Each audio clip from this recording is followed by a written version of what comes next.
श्वेता सिंह सिन्हा जी कानपुर से। राधे राधे महाराज जी। महाराज जी, शरीर में प्राण क्या है, इसमें निर्धारण का खेल कौन कर रहा है और कैसे? 5 प्राण हैं, उनको 10 प्राण भी कहते हैं।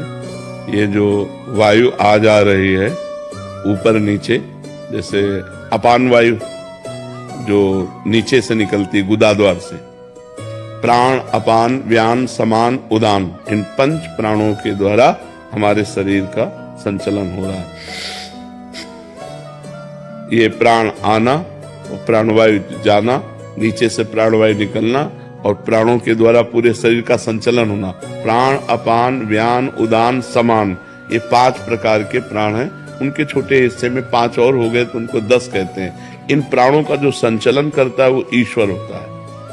ईश्वर जो आत्म तत्व, जैसे सब यंत्र जितने भी हैं, चाहे ठंडा करें, चाहे गर्म करें, चाहे प्रकाश करें, चाहे मोटर चलावें, उनमें पावर बिजली है। ऐसे चाहे पाप करे, चाहे पुण्य करे, चाहे अच्छा हो, चाहे बुरा हो, चाहे महात्मा हो, चाहे दुरात्मा हो, सब में पावर जो बैठा हुआ है वो परमात्मा बैठा हुआ है, ईश्वर बैठा हुआ है। सबका संचालन ईश्वर कर रहा है।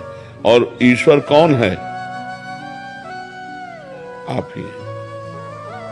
आप अपने को भूल करके शरीर मान लिए, स्त्री मान लिए, पुरुष मान लिए। जब आप इसको छोड़ोगे और वहां पहुंचोगे तो चीज वही मिलेगी। जैसे कंगन है, बाला है, नथुनी है, हार है, ये सब इकट्ठा करके अलग अलग नाम दिए गए, लेकिन है क्या? सोना। सोना ही तो है ना। उनके नाम अलग अलग है। कंगन, हार, नथुनी, बाला, माथे की बिंदिया, अलग अलग उनके हम नाम दे सकते हैं। पैरों में घुंघरू, अलग अलग नाम दे सकते हैं, करधनी, लेकिन है क्या? सोना। ऐसे जड़, चैतन्य, स्त्री, पुरुष, मूर्ख, विद्वान, है क्या? परमात्मा। उसको जान ले तो जानत तुम्हें हो जाए। जो उसको जान लिया तो वही चीज आप हो। अब आप ये नहीं हो और हम इसी में फंसे हैं। आप में ही फंसे हैं, इसी में तो फंसे हैं। आपका, जैसे पूछे आपका क्या स्वरूप है, तो आप सीधे परिचय शरीर का देंगे। अमुक जगह जन्मा हूं मैं, अमुक कुल में जन्मा हूं मैं, ऐसा हूं मैं, ऐसा हूं, जबकि आप ये नहीं है।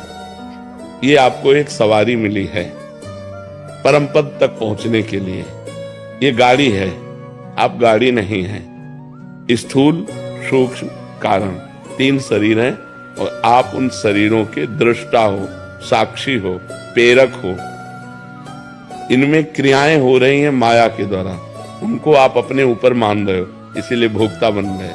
कर्ता बन गए तो भोक्ता बन गए, दृष्टा से हटे कर्ता बन गए तो फिर भोक्ता बन गए। इसीलिए बार बार जन्म, बार बार मरण होगा। पुनरपि जननम पुनरपि मरणम पुनरपि जननी जठरे शयनम। तो इसको समझो, नाम जप करो, शास्त्र स्वाध्याय करो, सत्संग सुनो, पवित्र आचरण करो। हमारी ये बात सब मान लो तो सबका मंगल हो जाएगा, सब दुख नष्ट हो जाएंगे। परमार्थ बहुत ऊंचाई है, पर इतना करो, नाम जप करो।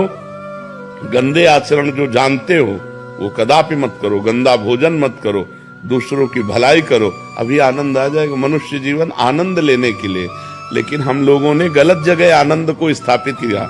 मन बेविचार में लग गया, चोरी में लग गया, हिंसा में लग गया, नरक, जेल, यही भोगना पड़ रहा है। तो हमको चाहिए कि थोड़ा मन से हमें लड़ना होगा। मन को हमें गलत रास्तों से हटाकर सत्य मार्ग में चलाना होगा। असतो मां सद्गमय, तमसो मां ज्योतिर्गमय, मृत्युर्मां अमृतम गमय। मृत्यु से अमृत की यात्रा, अंधकार से जीवित की यात्रा। ये अंधकार में जीवन हमारा है, जो हम विषय भोग करके अपने समय को व्यर्थ नष्ट कर रहे हैं। ये अंधकार में जीवन, भगवान का चिंतन, निरंतर भगवान का चिंतन, यही आनंद।